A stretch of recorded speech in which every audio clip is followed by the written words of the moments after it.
Hi, my name is Stan. My name is Connie. My name is Judy. My name is Eileen, and I'm a caregiver to my mother. And I care for my mother, Octavia. And I'm a caregiver for my mother. And I'm a caregiver to my husband, Art. I'm a caregiver for my wife, Ann, who's 72 years old.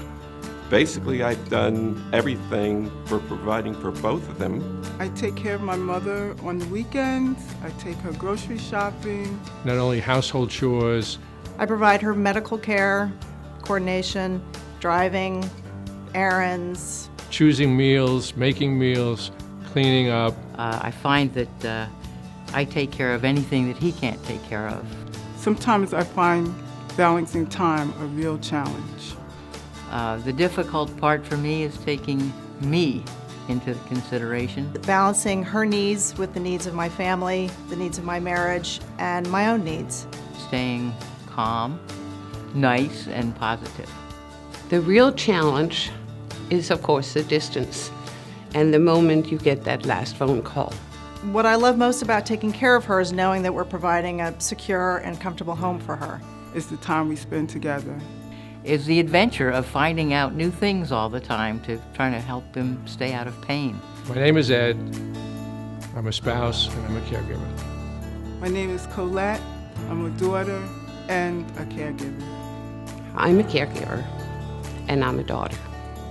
And I'm a wife and a caregiver. I'm a daughter and a caregiver. I'm a son, a nephew, and a caregiver.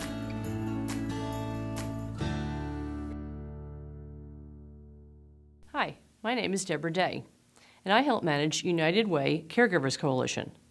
While caring for a loved one has its special rewards, it's a very challenging job. It can be stressful, overwhelming, and sometimes lonely. Each caregiving situation is unique, but all caregivers share the need for information and support. And that's where the Caregivers Coalition comes in. We help caregivers receive the support they need to take care of their loved ones and to take care of themselves. Caregivers who lead healthy, productive lives will be better caregivers. The most important thing to remember is that as a caregiver, you're not alone.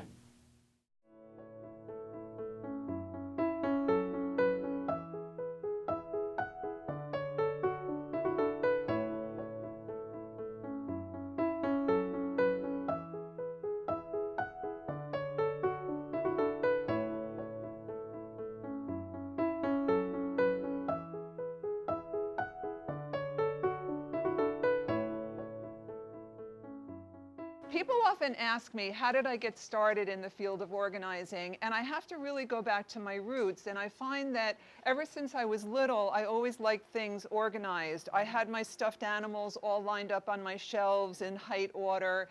And when I went off to summer camp, I made sure that my clothes were folded neatly on the shelves.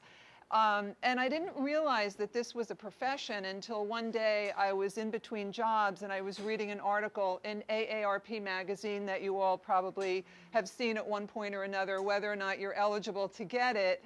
But I read an article about a professional organizer, and a light bulb went off in my head that I've always had this gene of wanting things in order, and I didn't realize it was a thing. I didn't realize it was a profession. I didn't realize that it was something that I could do to help people. So I got involved and set up a business, and now that's what I do.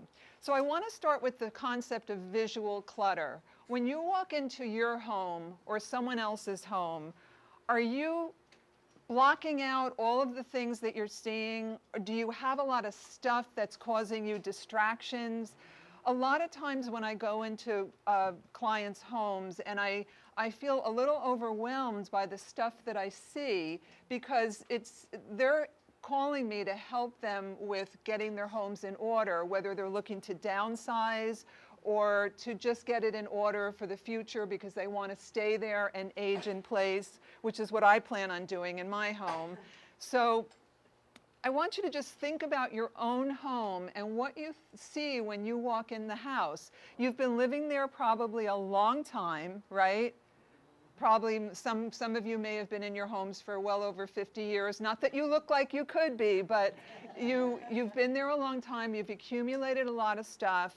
And just you need to look at it through a fresh pair of eyes.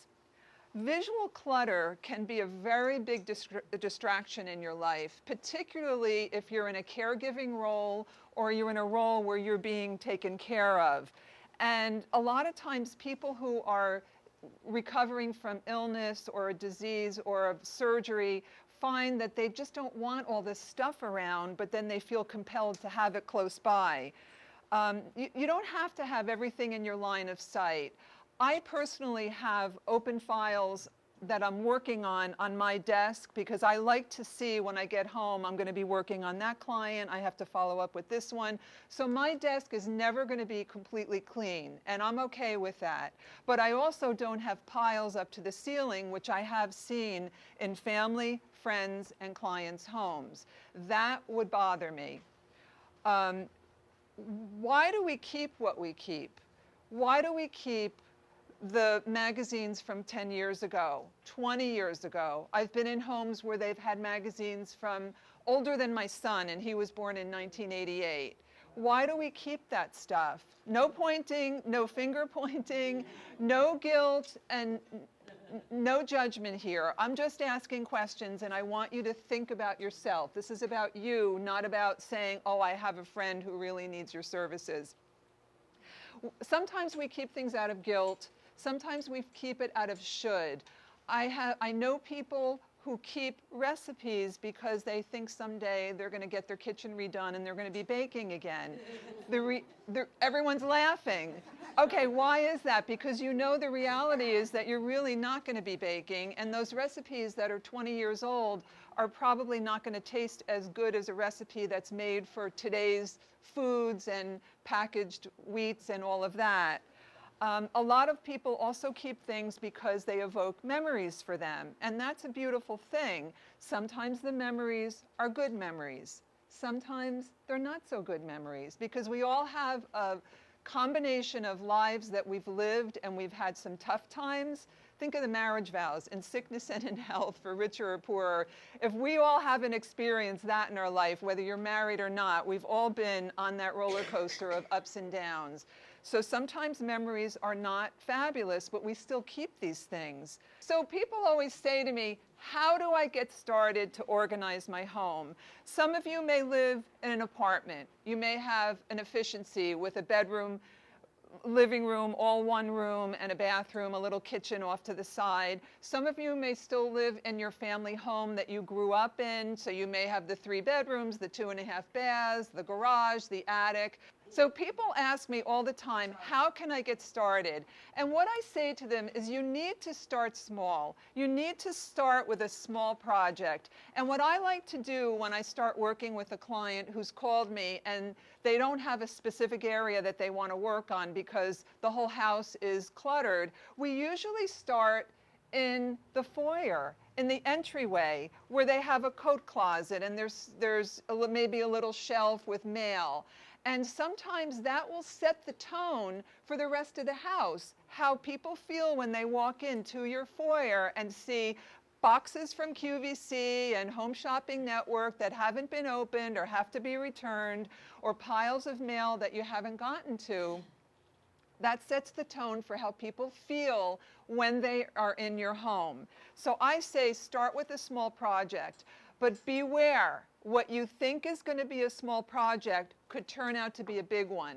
I was working with someone on a front hall closet, and I figured we can do this in 4 hours. And I was wrong. We emptied out that closet, and you know the circus where the clowns keep coming out of the Volkswagen? It was like the jackets and the shoes and the boots just kept coming out of nowhere. It was endless. We ended up putting a pile of mismatched, unmatched shoes and boots and tops and bottoms and hats. Some of them still didn't, some no longer fit, to the side, and sorting through it to just do a dumping ground for unmatched shoes. And that's a work in progress. But you have to be realistic. People ask me all the time, how long will this project take? And I say 2 things. I don't know. It depends on you, and it depends on what we find. So no one's going to give you a hardcore answer and say, we can do that in X amount of hours. So the good news is we got through that project, and the front hall closet is so beautiful, and we're very proud of that. So, so getting started with something small and attainable is so important because you want to feel like you're having success at it. And then you've got to schedule the time on your calendar. We're all busy. And I'm finding from my world of visiting, I work with a lot of seniors. Seniors are more busy than anyone else I know. They've got events at the senior center, they've got doctor's appointments, they're babysitting their grandchildren, and I have to laugh because I thought that would be the easiest appointments to schedule, but it's not. It's really not. So you got to schedule the time to make time for yourself to start the decluttering process if that's what you need and want to do. This is not for everybody. Maybe some of you live uncluttered lives, but I suspect if you came here to hear me talk that this might be a topic that's of interest. All right, so what I'd like to talk about now is clothing. Closets fascinate me. When I go into people's closets, half the time I'm seeing the price tags still on the garments, hanging there. And I'll say, how long has that been hanging there? Oh, 3 years, 5 years. I don't remember. It's so old. I'm under the philosophy that when I buy a new garment, I take it home, I hang it up, and I wear it the next day, unless it's for a special event that's not scheduled for a month from now or whatever, like a wedding or whatever. But if I buy a dress, I will wear it right away, because what am I saving it for? What's a special occasion? Every day is special. And if we haven't realized that by now, at this point in our lives, today is special. And I talk to people about their fine china and their wine goblets, their fancy crystal that they bought on their honeymoon in Ireland 50 years ago that they haven't used. What are you saving it for? Why is it sitting in that cabinet unused? Eat your tuna fish sandwich on your good china and drink your water out of your wine goblet. Why not? Well, it's not, I don't think it, you're laughing, but better that than having sit there collecting dust, and then we're going to end up donating it, because believe me, you're not going to get the value for the dishes. No one's interested in buying them. Your kids don't want it. Your kids don't want it. If you have children, I don't want to make that assumption. If you have children, believe me, they don't want it. I hear a lot of resonation in the room. They don't want this stuff. So the other thing about a closet is there's a saying in the organizing world that we wear 20% of our clothing 80% of the time. And think about that. That's probably true for everyone in this room except for me, because I don't have a lot of clothes in my closet, and I wear 80% of my clothes 80% of the time. And I'll go through my closet each season change and keep eliminating. You probably have blouses and pants and dresses that you haven't worn in years that only bring you guilt because they don't fit you anymore. Either they're too big or they're too small, and I want to go back to Weight Watchers because I'm going to lose the 20 pounds and I'll wear it again. And my feeling is live for today, live for this moment, not what if, what's the future going to be, I got to lose the weight. And I will tell you from my own experience, my weight has fluctuated many times over the years, and there's only one garment that I regret giving away, and that was in the early 1980s. It was a Diane von Furstenberg original wrap dress that I wore to death, and then I put on a couple of pounds, and it didn't look good on me anymore, and I said, I'm getting rid of this dress because it just makes me feel bad that it's hanging in my closet. Today it would fit me again, but it's, 30, 40 years later. And it's back in style. It's very back in style, yes. And that's the only thing I regret giving away. I have to tell you, out of everything I've donated, and I've donated a lot, so I'm sure that if you have 1 or 2 regrets of stuff that you're going to clean out of your closet after you leave here today and get all motivated to declutter, you're going to have very few regrets. We've got active lifestyles. You want to have clothing that fits you comfortably, that is easily washed. I don't take things to the dry cleaners anymore. Everything I own, I dry clean. I personally just like, you know, I love my washing machine. My laundry room is my private sanctuary, and no one's allowed in there. Like sometimes someone will come and say, oh, I'll do your laundry. No, no, no, don't touch my laundry. That's my thing. I love that, and I really enjoy it. Okay, so enough about closets. I'm going to move on to the next topic. Are we good now? You can always ask questions at the end. So when you go shopping, whether it's to CVS or Walgreens or ShopRite or to the bookstore, you bring your packages in from the bus or from the car, and what do you do with them? Most people I know that use my services put them on the kitchen table or on the floor in the foyer, or leave them in their car for another time to clear them out. And it just sits there, and before you know it, you have a foyer filled with bags from CVS, filled with toilet paper and paper towels and mouthwash and everything. And then when you go to find it, you don't know where it is because it's not put where it needs to be. I have a habit of when I come home from CVS, I take that bag and I go around my house and I distribute it so it goes where it needs to be. And I put it where I use it. So if I use mouthwash in 2 separate bathrooms, I'll have a bottle in both bathrooms. There's a school of thought that you keep everything together, all like with like. Not with me, it's need with need. So I have mouthwash and moisturizer in one bathroom, and then in the other, depending on what I'm doing that day and what my schedule is, I have it accessible. But it works for me, and when you come into my house, you're not going to see a dining room or kitchen table covered with stuff. What you will see is my foyer has a little table where I have mail. I do the mail for my family, for my business, and also for my uncle, who is I have POA for, power of attorney for. All the bills come to me. So I have 3 piles, and anyone who comes into my house has to make a snarky comment about, oh, you're the organizer and you have mail in your foyer. I said, look at it. It's organized. I know exactly what I need to do. And when I'm ready, I'm going to take the pile from my business and I'll work on that. And then when I'm ready to do the personal stuff, I'll do that.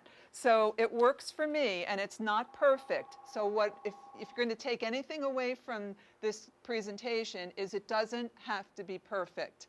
Just improved from where it is, where it may be annoying you. Okay, so we talked about putting purchases away. I have a hot button about shopping in bulk. My friends all say to me, you've never been to Costco? I think I'm the only person in Essex County who's never stepped foot in a Costco. I don't want to. I don't need to buy 1,000 rolls of toilet paper to keep in my basement. I'm not buying tuna fish on sale that I'm not going to eat for 5 years. I highly discourage people to do that, except for the paper goods that are not going to go bad, and do it in moderation. What I find when I go in to see a client and they take me around the house, even though they want me to do, let's say they want me to do a kitchen reorganization, I still need to see the whole house because I have to see how they live. And sometimes they think they need the kitchen, but they really need the bedroom and organized. So, and they don't even know it because they're just blocking it out. So I like to see everything, including where they store their food purchases, their pantry, whether it's in the basement or in the kitchen. And what I see more times than not is cans and cans of vegetables, tomatoes, tuna fish that were purchased on sale. And I'll say to the potential client, do you mind if I pick up this can of tuna fish? Because I never touch anything without their permission. And I'll pick it up, and guess what? The expiration date is January 2013. And we're in the middle of 2016. And they'll say, oh, it's still good. The food manufacturers put that on there to make us throw it out and buy more. Well, I kind of disagree with that, because my feeling is if you invite me to stay and serve me a tuna fish sandwich on your good china and drinking water out of your crystal goblets, I'm going to decline the tuna fish sandwich because I don't want to eat your tuna fish that's 3.5 years old. I would rather be safe than sorry. So I did print out an article from WebMD about expiration dates, and there's a lot of different thoughts on this. Sometimes best used by, you have some flexibility. Milk, you have up to 7 days after the expiration date to drink it. I personally would not, but we buy our milk accordingly and we never end up throwing milk out. But there's a lot of articles about expiration dates, but all I'm asking you is to just go home and take a look. The oldest thing that I found in someone's home was a Fleet enema from 1989. And it was packaged, it was still sealed, and I out of curiosity, I opened it up to see what it looked like, and the chemicals had changed so much over that time. So I say stay away from the bargain stores. Most of the closet reorganizations that I do are filled with clothes from discount stores that people bought on sale. The tags are still hanging on them, and they've never worn them. And then when I encourage them to go back and return them, they can't because there's like a 3-year limit at some stores, and these clothes are 7 years old. So I just want you to think about the next time you say, I have nothing to do, let me go shopping. Let's think about that before you do that. Go do some volunteer work. Go to the animal shelter and help clean out cages, or work at the hospital and talk to people who, you know, have no family visiting them. But you don't have to go out and spend your hard-earned money buying things that you're not going to use or enjoy, and then it sits there and makes you feel guilty having it. I always say, you don't have to shop to fill a void in your heart.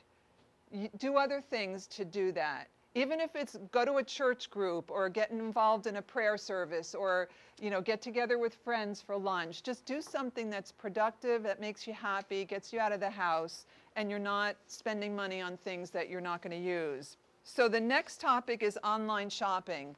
It took me it took me a while to really get the knack of online shopping, because you don't know what size you need to purchase until you start buying from that manufacturer, and then you figure it out. So you buy something from, you want to get a bathing suit, so you go on the Land's End catalog because they're great with returns, and you're not sure what size, so what do? You get it in 3 sizes, one smaller than you think you need in case it's cut big, one that you think is going to fit you, and one that's bigger just in case it's cut smaller. So now you get the 3 bathing suits, and guess what? You don't even like the bathing suit, period. So then you have another task on your task list to return the bathing suit. And what good is that? That's just one more thing to do in your busy life. I would suggest you go to a bathing suit store. You might end up paying a little bit more for it, but in the long run, it's saving you money because it's saving you time, and you're not paying for the returns, although with certain catalogs, you're not paying for the shipping back. But time is money too. Even if you're not working, time is money. I do order a lot online, but after I've figured out what size for that company. Someone complimented me on my dress, and I started ordering from this one online company since I'm doing a lot of work outside and doing presentations in the heat and everything. So I found out what size I wear, so I got the dress in 3 colors. Okay, so next time you see me, I might be wearing this in black and white, but that'll be our secret. Okay, I want to just talk briefly about the mail and paperwork. Does anyone here have a love-hate relationship with their mailbox? The mail that comes in, every day we get a daily dose of clutter from the mailman, the mailwoman. Yes, okay. So when that comes in, what I do, after I've put my packages away, I take the mail and I stand over my shredder and I shred the stuff that I don't want. I shred the stuff right away, and for a lot of my clients, I will get them off the mailing list because I look at their recycling bins and they've got tons of catalogs because over the years they've ordered from all these different places and they can barely pick it up to throw it in the recycling, so I get them off the mailing list. Quick about the magazine articles, magazines.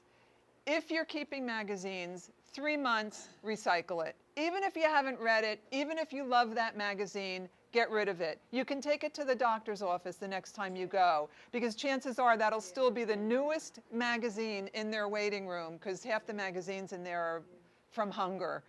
So bring the magazines with you or recycle them. I always rip my name off of it and shred that so it'll never come back to bite me. And also with my incoming mail, I have a daily to-do list that I carry with me, and during the course of the day, I'm crossing off what I need to get to. So let it go. Let it go if you haven't worn it in over a year. Did I hear someone say that? Let it go if it no longer fits. Let it go if it's not repairable. I see so many garments with broken zippers, hems that are hanging, hems that are taped up or stapled. I've actually whipped out a client's needle and thread to sew up a garment for them because I just couldn't stand watching them walk around with their pants hanging down on the floor because the hem had come down.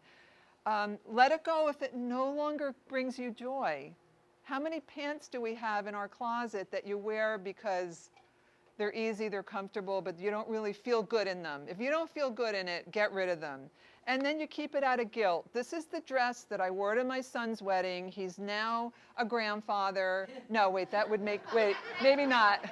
Maybe that's pushing it. Well, yeah, it could be, because there could be great-grandparents here. And you feel bad giving away the dress that you wore to the wedding. Well, you know what? He's not going to be upset with you, trust me. He'll be thrilled that it's one less thing he has to deal with when the time comes. If you don't clean out your house, someone's going to have to clean it out. And better that you should have control over it than someone else. Let it go if you're keeping it because you may need it someday. You're not going to need it someday. You're not, because it's been hanging there for 20 years and you haven't needed it in that time.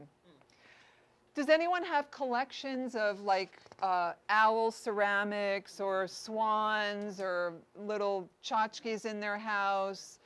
There is so much collectibles out there that people spent a lot of money on.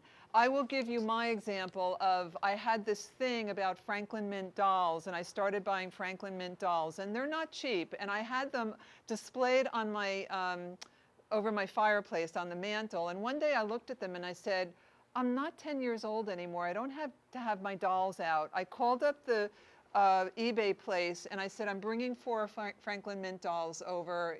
Is this something you can sell? He said, yes. I got rid of them. I got half of what I paid for them, and I was happy to walk away from that.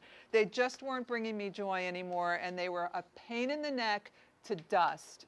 Once you do give a collectible or an item or a household item to a family member or a friend, you no longer have control over it. If they decide to give it away, to throw it away, to recycle it, you have no control. So you don't want to be the one saying, I gave that to my daughter-in-law and then she threw it in the trash. Well, you gave it to your daughter-in-law. End of story. It no longer belongs to you. And the good news is you got it out of the house, and so did she. So it's a win-win as far as I'm concerned. A lot of people also ask me, is a charity ethical when I do a lot of donations? Because I will physically take the donations out of my clients' homes, put them in my car. If you ever saw me after a client meeting, you would look at my car and say, or what is she, a junk hauler? And my garage is set up to organize stuff. So I have bags and I've got labels, and then I go online and schedule pickups. As a matter of fact, the Vietnam Vets of America is coming today. They hadn't been there yet since I stopped home before I came here. But people say to me, what is it, an ethical charity? I can't answer that question. Every time you turn around, there's news about someone ripping off this company or whatever. I can't promise you that whatever charity we decide to give to is going to be the one that's going to be the holier than thou, the one that does the right thing. But you have to do what's comfortable, and don't use that as an excuse not to donate it, because that's where people get all mixed up and tightened up, because they say, I want to give it away, but it's got to be to a women's charity, and this, they got all these restrictions, and really what they're saying is, I don't want to give it away. And you really need to work through that. Photographs. I am guilty In my basement, I have several cartons of slides, which means there's hundreds and hundreds of photographs down there on old film. And I just can't deal with that right now. It's going to be a project that's going to have to wait till I retire. But as I work with people who are downsizing and they're leaving their homes and they're going to assisted living and they have 10 cartons of photographs, it has to be dealt with. And chances are you have 5 pictures of your mother in the same pose, maybe your head turned a little bit to the right. So pick one and throw out the rest or give them to other family members. But you could probably eliminate at least 50 to 60% of the photographs that you're keeping. And now is the time to start thinking about that, because that is the hardest thing to deal with. And I also want to talk about scheduling.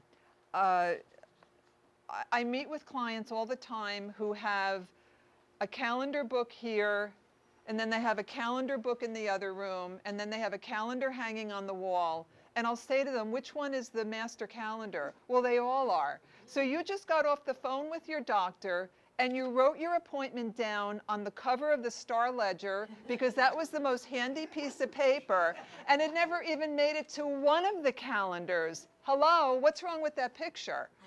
So pick a calendar. My calendar's on my phone, it's backed up by my hard drive, and it's also in the cloud. So I've got backup, backup, backup, but pick a calendar and use it.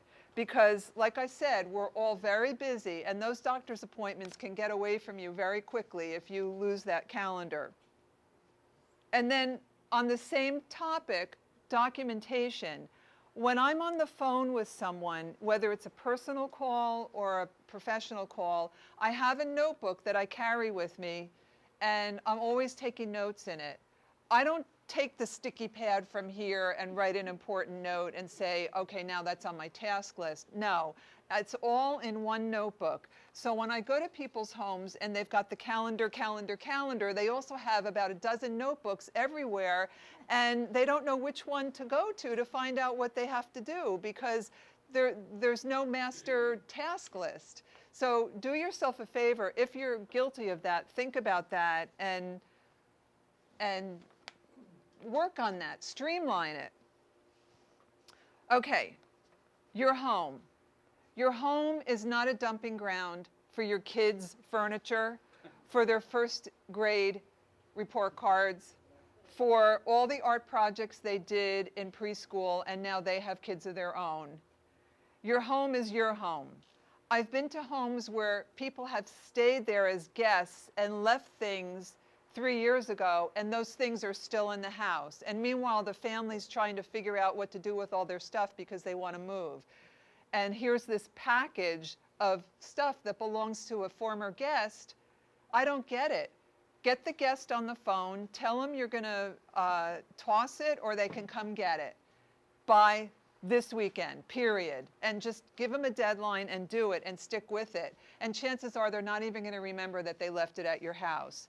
But it's your home, it's your life, it's your script. I want to talk a little bit about mental clutter, because this is something that I'm kind of guilty of. I know for me, when I don't get enough sleep, when I don't eat right, and I'm not exercising, I can tend to go down a negative path when I come across things that are challenging. And these loops, I call it a loop. It's like, does everyone know what a loop is? It's like playing a same tape over and over in your brain, the same message, the same conversation. My husband and I have a rule. We call it the 30-day rule, because when we were married a couple of years, we were still talking about the argument that we had with his mother about planning our wedding. And here we were at 5-year anniversary, and we're still bringing that up.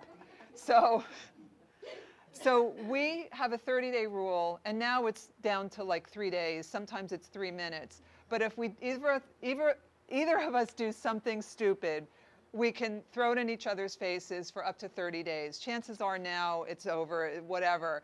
But when we were first married, it was a hard, you're living with someone. We were both young. We got married very young. And those things that happen, you just have to move on from it. And some of them are very tragic. We've all had tragedy in our lives. And I'm going to talk about that in a minute. You know what? I'll talk about it now. Some of my clients have survived the Holocaust with some really painful stories. Some of them lived through the Depression. Some of them were abandoned by their parents. Some have come here in later, more recent history from war-torn countries and had to leave everything behind. Some of them are survivors of abusive homes, abusive parents, abusive husbands. And the most painful for me is the estranged children scenarios that I come across. People who raised good kids, but they ended up no longer speaking to their kids as they got older. So the mental clutter that comes from those scenarios is very overpowering and overwhelming, and it leads to a lot of the clutter that these people have, because now they have stuff instead of good memories of that person. And I just find that there's so much no matter how bad it was, we're in the here and now, and we're all here enjoying each other. You just had a fabulous meal, and let's just enjoy today and move forward. I want to talk about prescription renewals. If you guys, when Deborah hands out, I'm changing subject. That was a very big, abrupt change. Deborah's handing out my handout, and on the last page is a project medicine drop list. I go into people's homes and I see hundreds of bottles of prescription medication, hundreds. And some of them go back 10 years. What are we going to do with that? So in Newark, there is a police station on Franklin Street, 22 Franklin Street, where you can bring those prescription bottles and toss them in a box so they can recycle them. I advise you to take any names off of it so no one could come back. I'm trusting the police department is handling it properly, but you want to remove any identifying features on that. So I want to ask you, what's your cluttering hot button? What is your cluttering hot button? Is it shoes? Do you have 150 pairs of shoes in your closet and you're wearing one pair of sneakers every day? Is it dishes? Is it dishes? Is it the cards? The cards that your kids gave you. Okay, the cards that your kids gave you. That's your hot button. I have a friend who loves tablecloths because it reminds her of all the holidays that she entertained at her house and the kids came over. Is it the photographs? My aunt, who passed away 3 years ago, had an owl collection. She had about 200 ceramic owls that she had on display. We sold them on eBay. My sister kept 2, I kept 2, and that's all that we needed. We kept pictures of the rest, and we were able to let go of it and be at peace with that, and so was she. Tips for letting go. And I really want you to listen to this. Just because you give it away does not mean that you love the person any less who gave it to you. So if you have something that you got from a beloved uncle or a mother or sibling who's no longer with us, and you give away that item because you're holding on to it just because they gave it to you, it doesn't mean you love them any less. It's okay. You are honoring their memory because they're still in your heart, and you're passing that joy on to someone else who's going to have that in their home and enjoy it. And once you give it away, like I said before, it's gone and you have no control over it. What you can expect when you're downsizing and organizing: number one, decisions are not going to come easily. Your life may become a public picture at that point because you're going through your stuff. You may have conflicts with friends and family about giving away things that they may not want you to give away. You may have feelings of guilt and remorse about giving it away. You may have stress about it. But finally, when you do give it away, and you wanted to give it away, you're going to feel relief that the decision was made, it's on to its next chapter, and you're on to a clutter-free life. So, how to move forward in this process. Start small, be realistic, ask for help, whether it's a child or a spouse or a friend, or you want to hire someone to help you. Ask for help. It's okay. And be kind to yourself and be forgiving. And keep laughing. I just found that laughter has gotten me through so many ugly situations. And even if it's just crazy jokes that are inappropriate at the time, but everyone's laughing, that's all that matters. You can do this. If this is a painful point for you, that your home is overtaking your life, you can do this. It may not be the right time to get rid of some things. So for example, a client recently lost her husband and she just wasn't ready to part with his papers. His signature was on a lot of the checks and she felt good looking at that. And I said, you know what? Save it for next year. Okay, we don't have to do that now. That's okay. So we went on and worked on her stuff, not on his stuff. And I would like to end with a couple of things here. My favorite quote from clients is, "I've been looking for that." You don't know how proud I feel when I go to people's homes and they say, "I can't find the registration for my car." And we find it. That's a very satisfying feeling. I've been looking for that. My least favorite quote is, "I may need that someday," which means they're not going to be parting with it. And I know that that's a battle I have to pick and choose. I gave you 4 different books to look at.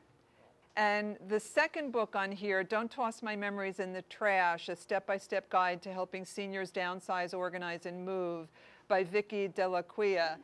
I give that to every family of seniors that I work with because the family, the kids, need to understand what the parents are going through as they're eliminating their stuff. Thank you so much. You've been a fabulous group.